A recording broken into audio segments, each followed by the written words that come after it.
He's on about saving money at the club, but we know that a lot of ex-players have been treated the fund they had available, staff who've been there for years.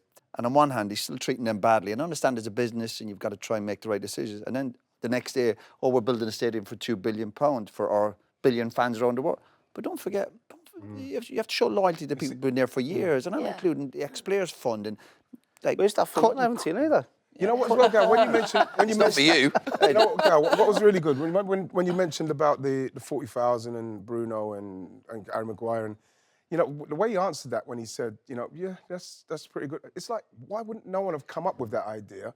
Are they afraid to say it to him, or is he so hot he doesn't want to hear it? So why is something so simple where he even on the interview said, yeah, that's pretty good? How comes no one's gone to him? Well, I rang up the club when the former players thing and the food thing. I rang up the comms people to say, look, you know, what's the story on this? Is this true?